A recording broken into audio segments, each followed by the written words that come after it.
The night was heavy with silence, a silence so profound that it felt unnatural, as though the earth itself was holding its breath. The stars glittered above the Mesopotamian plain, spread like cold jewels against a black sky. But even their brilliance did little to ease the suffocating tension of what was to come.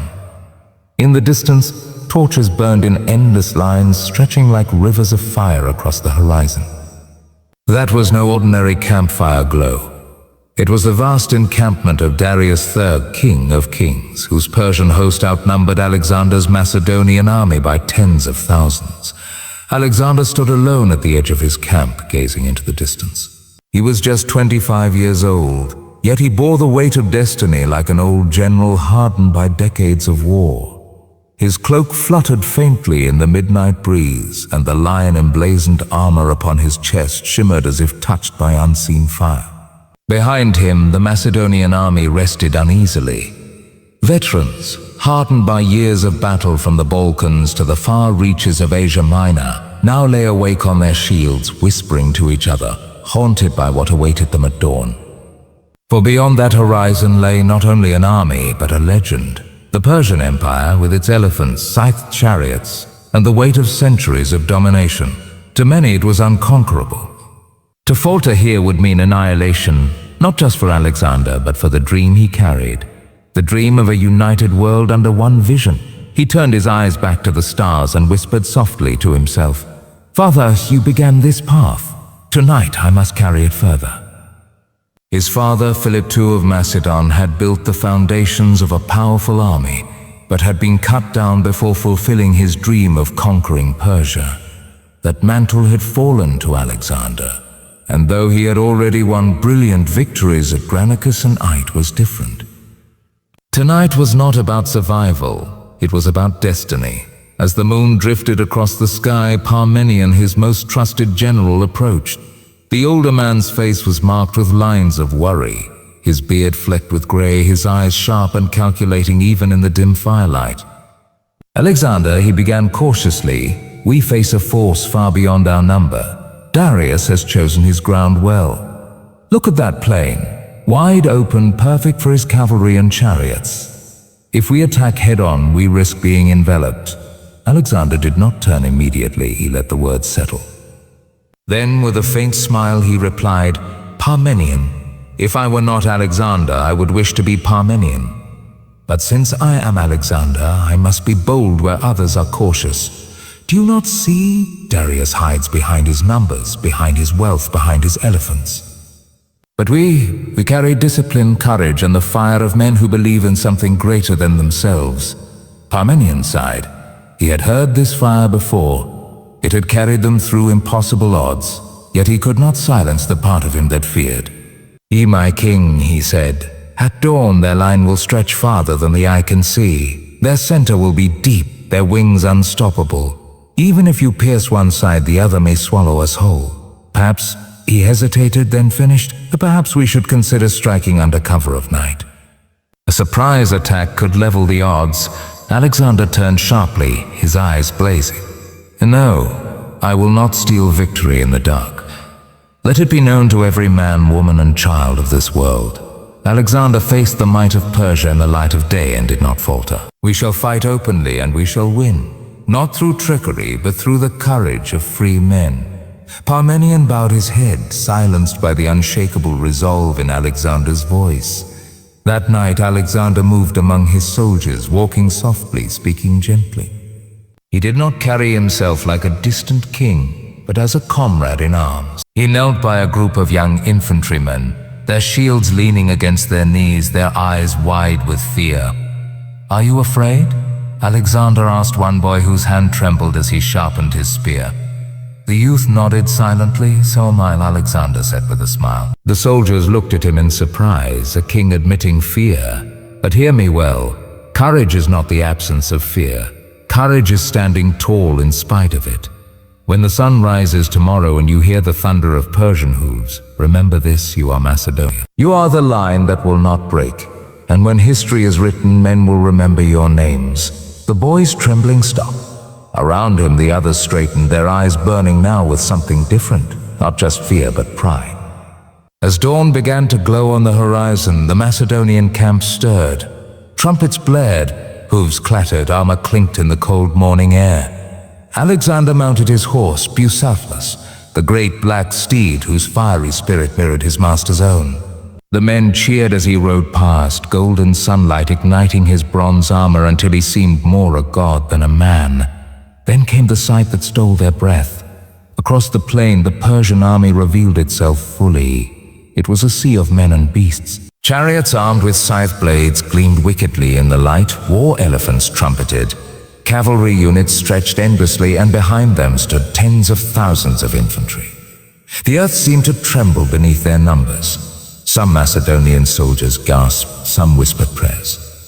Others clenched their weapons until their knuckles turned white. But Alexander raised his spear high, his voice ringing clear. "Men of Macedon, look upon that field and tell me what you see. Do you see strength? I see weakness, for they fight because they are commanded. You fight because you choose to. You fight for glory, for your families, for the dream of a world that bows to no tyrant. Today we face not just Persia, we face history itself. And I tell you this, history will remember that on this plain free men stood against an empire and free men triumphed." A roar thundered through the ranks. Shields clashed against spears. Fear turned into fury, into faith. The Macedonians were ready. The Persian host began to move. The ground shook as chariots rolled forward, their blades spinning to shred flesh and bone. Darius himself, seated upon a golden chariot, raised his arm in signal, his crown glittering. His voice echoed across his army, though few Macedonians could hear the words. But they could feel the storm approaching. Alexander's eyes narrowed. He had studied the terrain, the positioning, every detail. This was no reckless gamble. This was strategy. He positioned his men at an angle, refusing part of his line to stretch out the Persians, to draw them where he wanted them. And as the chariots thundered forward, he gave the command. Arrows darkened the sky. The Macedonian infantry opened their ranks at the last moment, letting the chariots pass harmlessly through, only to be speared and cut down from all sides. The men cheered as the terrifying machines were rendered useless. Fear began to shift, but Alexander was not finished. He wheeled Bucephalus around, his cavalry at his side, and fixed his eyes on the Persian center where Darius himself stood. The thunder of hooves split the air as Alexander drove Bucephalus forward, the ground quaking beneath the charge of the companion cavalry. Their lances lowered like a forest of steel, the sunlight flashing off their tips as they angled toward the Persian center. Around him the sound was deafening. The clash of bronze, the cries of men, the shrill screams of horses, a symphony of chaos that turned the battlefield into something almost otherworldly. Ahead, the Persian line bristled like an iron wall. Darius's immortals, the elite guard of Persia, stood shoulder to shoulder in gleaming armor, shields locked, spears raised. They were the pride of the empire, undefeated for generations. Yet now they faced something they had never known before. Alexander's fury. Forward! Alexander shouted, his voice carrying even through the roar of battle. His men surged with him, spears shattering against Persian shields, swords flashing as Macedonian steel bit through gaps in the wall. Blood sprayed, men fell, and still they pressed. The Persian immortals pushed back with relentless force, their sheer number threatening to swallow the Macedonian wedge. Arrows rained down from the rear. Javelins pierced armor. Men screamed as scythed chariots wheeled back into the fray, carving through flesh and bone. For a moment the Macedonian advance stalled, but Alexander would not yield. He raised his sword high, its blade streaked with crimson, and called out, "Macedon, remember your fathers, remember your sons. Fight for them, and no force on this earth shall break you." The line shuddered, then surged again. The companion cavalry drove deeper, splitting the immortals, their wedge piercing like a spear through the Persian heart. Alexander himself was at the tip, Bucephalus snorting, trampling enemies beneath his hooves. He was no distant commander. He was in the storm itself, striking, parrying, leading. Yet elsewhere on the battlefield, the danger grew. On the Macedonian left flank, Parmenian's men faced the fury of Persian cavalry, so vast it seemed like an ocean of horsemen. Wave after wave crashed upon them, hooves pounding, lances driving. Shields splintered, men fell, and still the Persians came. Dust clouded the air, turning the battlefield into a choking haze. Parmenion gritted his teeth as he raised his sword. "Hold the line, do not yield an inch," he roared, though his voice was nearly drowned by the din. His men were being pressed back slowly, their phalanx bending dangerously. If they broke, the Persians would sweep around and crush Alexander's rear. One soldier, a grizzled veteran with scars etched deep into his face, stumbled beside him. "Hypra." "Their general, they are too many," and seized the man by the shoulder. "Then we shall fight until we are no more? Better to die as Macedonians than live as Persian slaves." His words lit a fire in those around him. The phalanx steadied, spears thrusting in perfect rhythm, a wall of iron holding against the storm. Still, every heartbeat brought them closer to collapse. Back at the center, Alexander pressed on, but the Persian host was unending. For every soldier who fell, two more seemed to rise. The immortals rallied, pushing back fiercely. Alexander's arm grew heavy, his shield dented, his armor streaked with blood not all his own. An arrow grazed his shoulder. Another pierced the thigh of the rider beside him, who tumbled screaming from his horse. A young companion, barely a man, cried out, "O my king, we are surrounded." Alexander's eyes burned with fire. "Then we cut our way through. Do you fear death?" The boy's lips quivered. "Yes, good," Alexander shouted, striking down another Persian with a brutal sweep of his sword. "Only a fool does not fear death. But remember this, we are more than flesh and bone. When we fall, we rise again in history. Fight, and you will live forever." The words seared through the boy's heart, and he raised his spear again, driving it into the chest of an enemy with renewed fury. Around him, others caught the flame, and the companion cavalry drove deeper still, inch by inch, toward Darius's golden chariot. Meanwhile, the Persian king watched with growing dread. From his elevated position, he saw the Macedonian wedge cutting dangerously close. His general shouted, urging him to stay calm, to trust the vastness of his army. "See how your cavalry presses their flanks, great king," one shouted. "You see how their line strains. The Macedonians will break already, they tire." But Darius's eyes betrayed fear. He had seen Alexander before at Issus, seen the fire in his eyes, the brilliance of his strategy, the terrifying loyalty of his men.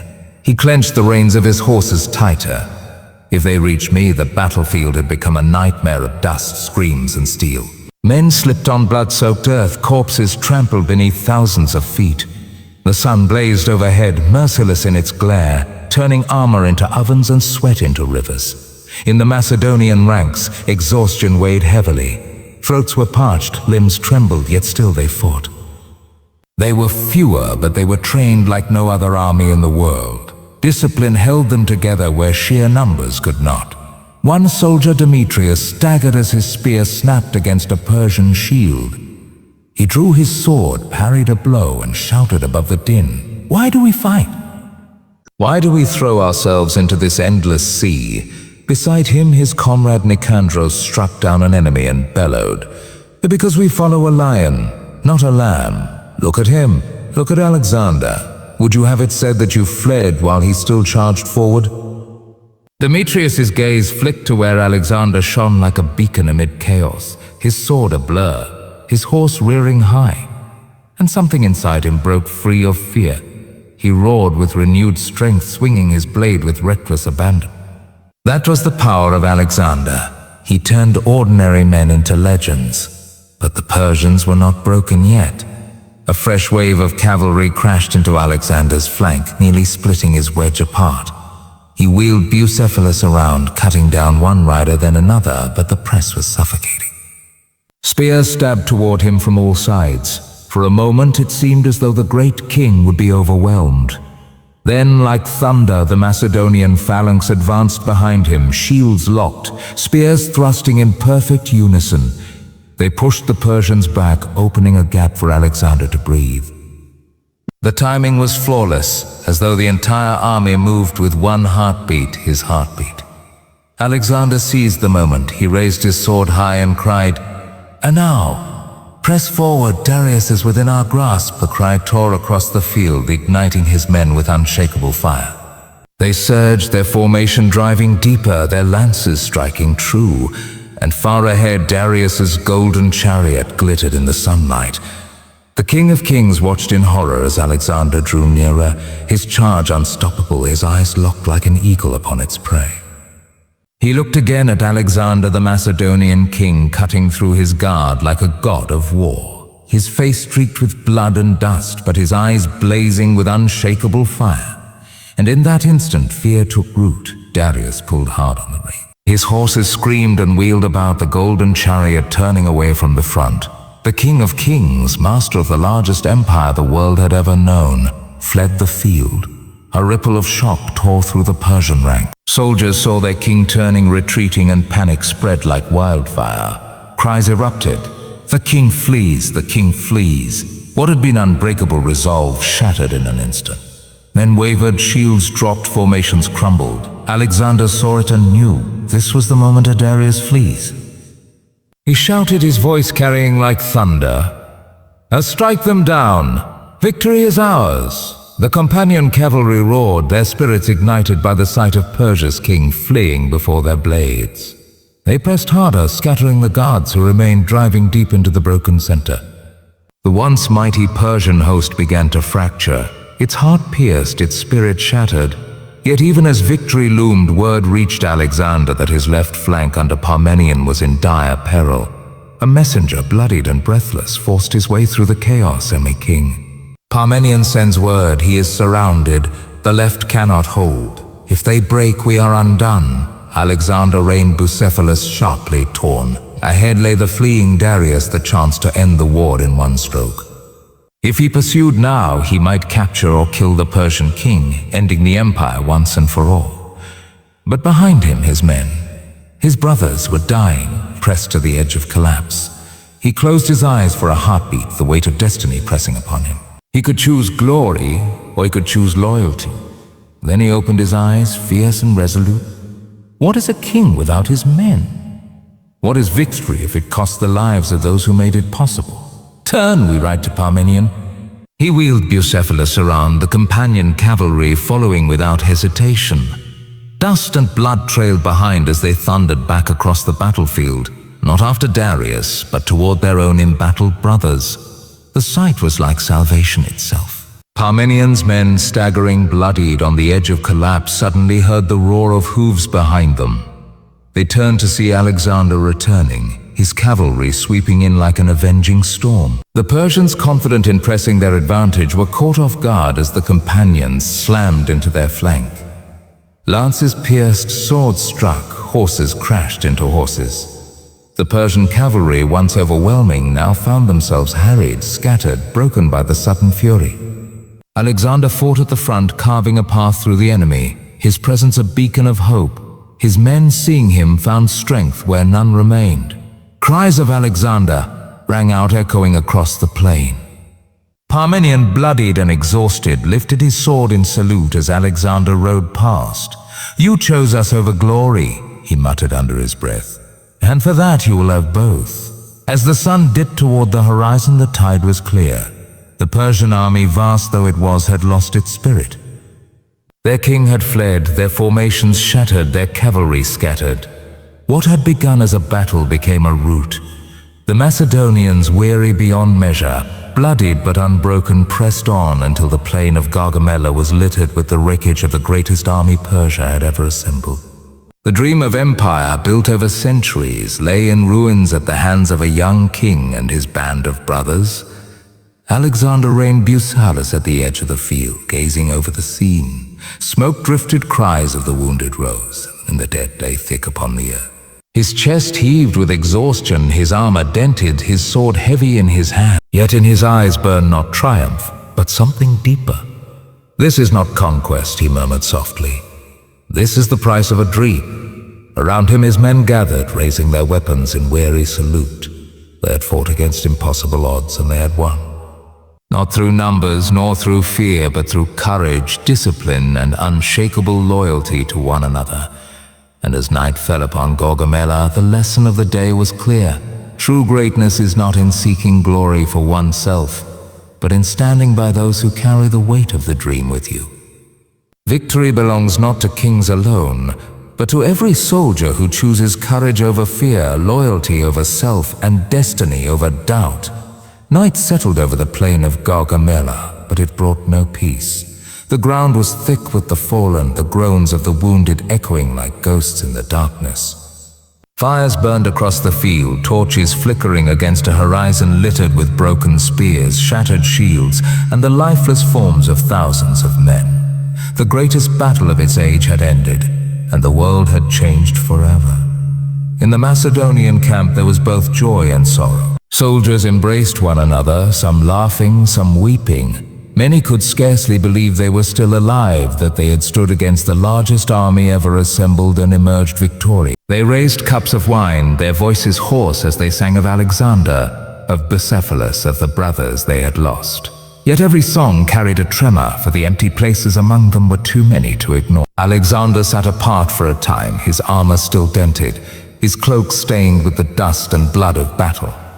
Bucephalus stood nearby, his great black flanks streaked with sweat, his head lowered in weariness. The young king ran a hand along the horse's mane, his eyes distant. He had won. The Persian Empire lay broken before him. Darius had fled into the east, and the heart of Asia lay open to Macedon. Yet Alexander felt no exultation, no triumph. Instead, he felt the weight of it all pressing down upon him. A voice stirred him from his thoughts. Parmenion approached, his beard gray with dust, his face lined with exhaustion. He bowed slightly before speaking. "Hear my king, the men await your word. They look to you not only as their leader, but as the one who gives meaning to their sacrifice. Will you not speak to them tonight?" Alexander looked at him, then at the camp where his soldiers gathered, waiting. He rose slowly, as though carrying the burden of every fallen man upon his shoulders, and walked among them. The soldiers fell silent as he stepped into the firelight. The crackle of flames, the distant cries of the wounded, and the faint whisper of the night wind filled the air. Alexander's eyes moved over their faces, weary, scarred, yet burning with the same fire he had seen before battle. He raised his voice, steady and strong. "O men of Macedon, tonight you stand as more than soldiers. You stand as immortals. Look around you. Look at what you have done. Against numbers that dwarfed us, against an empire that the world called eternal, you did not falter. You chose courage when fear beckoned, unity when despair threatened, and in doing so you carved a place in history that will never fade." A murmur of pride rippled through the men, but Alexander lifted his hand for silence. "Yet I will not lie to you.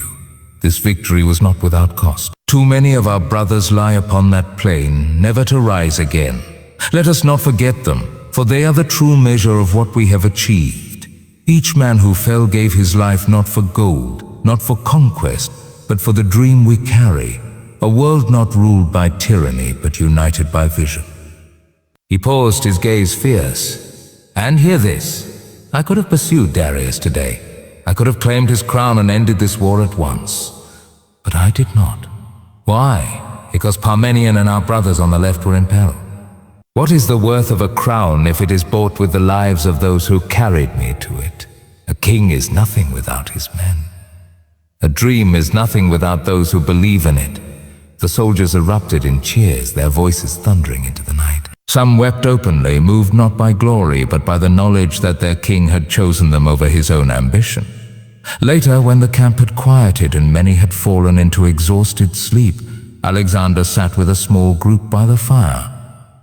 Among them was Demetrius, the young soldier who had once trembled before battle. His face was still pale, his hands raw from gripping his spear, but his eyes burned with a new light. "My king," he said hesitantly, "and I thought I would die a dozen times. Yet each time fear gripped me, I looked to you and I rose again. How do you do it? How do you never falter?" Alexander smiled faintly, the firelight dancing across his features. "You think I do not falter. You think I do not feel fear. I tell you, Demetrius, I feel it more keenly than most. But I have learned this. Fear is no enemy. Fear sharpens the mind, awakens the spirit.